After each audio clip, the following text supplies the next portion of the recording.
everyone, welcome back to my channel, The Growing Youth, the #1 platform for online creators, anyone that's depressed, young Christian and millennials. Let's get started. Now today I'm going to be talking about the signs of depression that you should never ignore.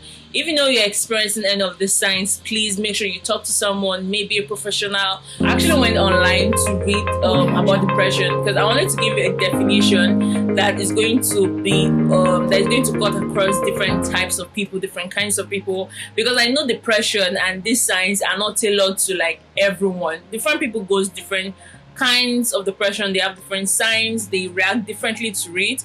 So I'm just going to be giving you from College of Medicine, University of Ibadan. I'm actually reading from here because the way they explained it was just very, very good.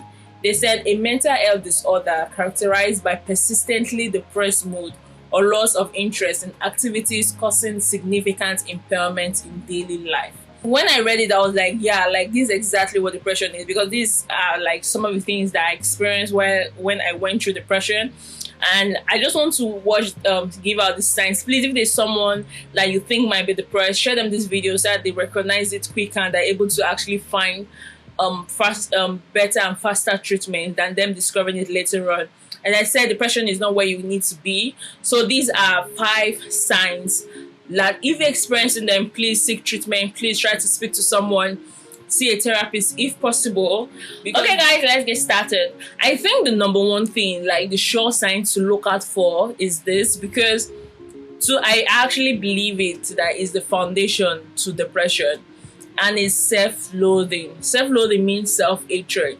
There are so many people that they hate who they are, they can't stand themselves, and I think is the best thing to watch out for, because it's a sure sign. Because the moment you start to hate yourself, you start to hate your beliefs, you start to hate who you are, you don't know how to accept yourself, you don't know how to love yourself, it's a gateway to so many evils, because you start to react negatively towards yourself, and then it starts to gradually extend towards other people. So I think if you're going through that phase right now where you're always thinking negatively about yourself, you don't think you deserve love, you don't think people need to listen to what you have to say, you don't have anything good to say, you are a nobody, you don't know why you're existing. If you know you're having these thoughts, there are so many of them, that's why I think you should seek help, just to confirm that you're okay. The second sign is if you lose your voice, if you feel you've lost your voice, or you feel you're losing your voice. I made a video earlier, I think at the beginning of the year, not this year, the previous year, and it's about meeting me, I lost my voice, and I really explained in that video how it happened for me. And I think this is like one of the signs for depression, because the moment you start to lose your voice, I wrote something here, I was like, every time you lose your voice, it means you believe every other person has something better to offer than yourself, and gradually you start to compromise yourself because you think everyone is actually better. So when people tell you something, you tend to believe them more than when you believe it yourself. The third thing to watch out for is guilt. Like, I think guilt is the #1 worst thing for your mental health and well-being. Like, it's bad. The moment you start feeling guilty, not even guilty like over the things you've done to other people, you can be guilty, you can feel guilty over yourself. Especially when you're already having the signs of self-hatred, mixed with feeling you've lost your voice. The feeling of guilt is very, very easy to set in, because once you have an assignment and then you're not able to complete it, and you're not able to finish it or deliver on time, you start to feel like, oh, I said it I wasn't good enough, I said it I couldn't do this, why did I embarrass myself, why? So why, all the whys of why, you know, why you will always come short keeps popping up in your thoughts.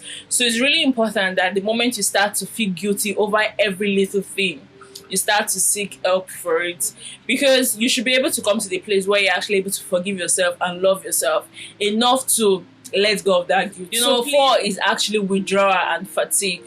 Now, it got to a time where I actually started to feel very, very tired. Like, I wasn't trying to be like, oh, I want to be alone.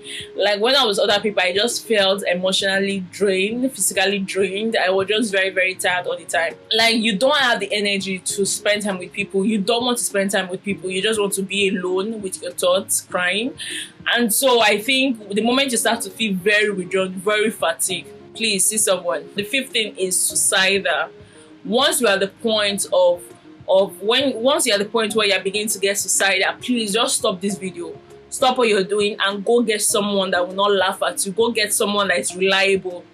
someone that know this is serious, because not everybody have that knowledge, not everybody is that educated, not everybody is literate enough to understand that being suicidal is a serious issue. Speak to someone that will take this seriously and go get the help that you need. In addition to number 5, you also need to watch out if you're feeling hopeless. The moment you're feeling hopeless means you don't believe there's anything in the future for you, so why should you wait for it? You don't believe you even deserve to be around now. All hope is gone. You can never be around people, you can never be around yourself, so why not I just go out like that? Please, if you know anyone that is going through depression, it doesn't need, you don't have to be very close to the person, but once you notice that, okay, this person is going through something, please try to be there for them, try to get them the help they need. There are so many NGOs right now that works like just for this, just for depression. Depression is not something I joke around, laugh about, play with, because I know it's serious and it's definitely not the place anybody should be. So please, if you can share this video, share it. If you're going through depression right now, it gets better. Trust me, like, it gets better. You can come out of it. Just get help. Actively seek help. Actively want to come out of it, and don't allow yourself to get to that point where you're being suicidal. You can leave a comment or hit me up on my social media platform on Instagram at Elizabeth Oboro. Share, leave a comment for me. And tomorrow I'm actually going to be posting about the 3 things you can do to silence those thoughts, to change your thoughts pattern, to actually handle intrusive thoughts. See you in the next video. Take care of yourself.